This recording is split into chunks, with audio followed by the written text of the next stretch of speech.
Et quand quelqu'un, je dirais, se retrouve avec trognon, etc., on ne dit jamais qu'il a été parfaitement correct et qu'il a juste demandé qu'on lui dise bonjour et qu'on lui parle comptablement. On dit il s'est rebellé, etc., il était violent. Et donc, toute la difficulté est d'avoir une véritable enquête sur ce qui s'est passé. Et bien souvent, on s'arrête à la parole policière. Il y a de plus en plus de faits de violence policière, notamment à l'occasion de manifestations, mais pas seulement. Alors, est-ce une résultante de la crise, que finalement lors des manifestations il y a une volonté dans le chef de l'autorité de réprimer ou d'empêcher les mouvements sociaux de s'exprimer, et donc on constate une forme de criminalisation des mouvements sociaux, une atteinte à la liberté d'expression, mais parallèlement nous voyons aussi que dans la vie de tous les jours, monsieur et madame tout le monde sont peut-être davantage qu'il y a quelques années l'objet de violences policières à l'occasion de contrôles,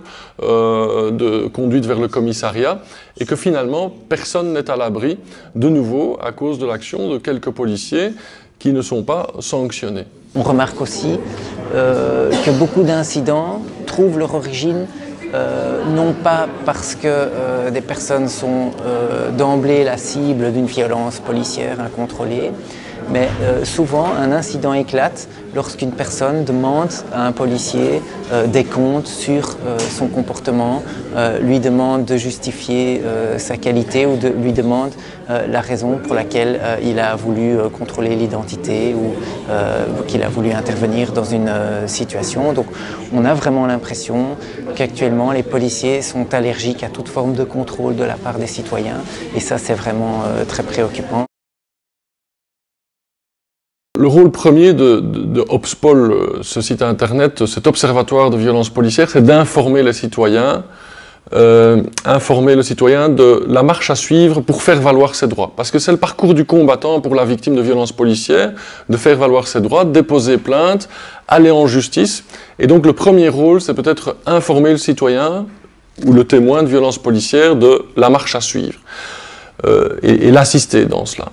Et le deuxième objectif, c'est finalement, la Ligue des droits de l'homme est de plus en plus interpellée par des faits de violence policière, et c'est effectivement de pouvoir plus objectiver le phénomène, en tirer des enseignements, formuler des recommandations envers tant la police que le ministère de l'Intérieur, par exemple.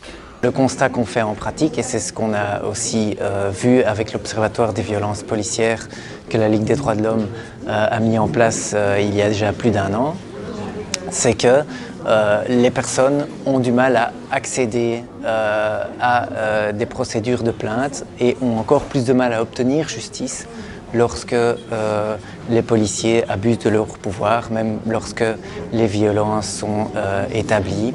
Il est très difficile d'obtenir qu'une plainte soit traitée et encore plus difficile d'obtenir que les policiers soient condamnés.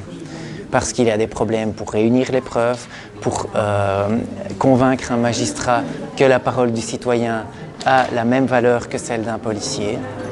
Et donc finalement, on remarque que sur plusieurs années, le comité P a analysé un certain nombre de décisions concernant des policiers violents et a remarqué que sur 3 ans, il n'y avait eu qu'un seul cas dans lequel un policier avait reçu une sanction de prison effective. Donc ça c'est quand même quelque chose de remarquable qui montre que la justice est beaucoup plus cool avec les policiers qu'avec les citoyens ordinaires.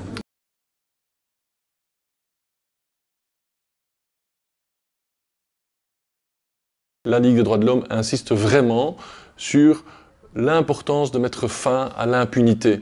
Parce que finalement, c'est l'impunité dont jouissent trop souvent les policiers qui nourrit la violence suivante. À partir du moment où le policier n'est jamais arrêté dans son comportement délictueux, parce qu'une violence policière, c'est une violence qui ne répond pas aux conditions légales de l'exercice de la force publique, si le policier n'est jamais arrêté, bien, la manifestation suivante ou l'interpellation suivante où ça chauffe un petit peu, il va de nouveau se laisser aller à des violences inacceptables. Si à un moment donné il y a un coup d'arrêt au niveau disciplinaire, l'autorité, ou au niveau des poursuites judiciaires engagées par le parquet, il va y réfléchir à 2 fois avant lors de la prochaine intervention avant de se laisser aller à des violences inacceptables. Et donc c'est important de mettre fin à ce que nous dénonçons à la Ligue des droits de l'homme, à savoir cette impunité de fait dont jouissent trop souvent les policiers. Et c'est dans l'intérêt de la police dans son ensemble, parce que finalement c'est l'action de quelques-uns qui nuit à l'image de la police dans son ensemble. La police fait un travail difficile, mais ils sont formés pour cela. Et finalement, les violences policières nuisent à cette image. Et donc, c'est important que la police comprenne qu'en luttant contre les violences policières et en l'éradiquant, finalement, c'est la police dans son ensemble qui va y gagner, et cette légitime confiance que les citoyens sont en droit d'avoir dans la police va être restaurée.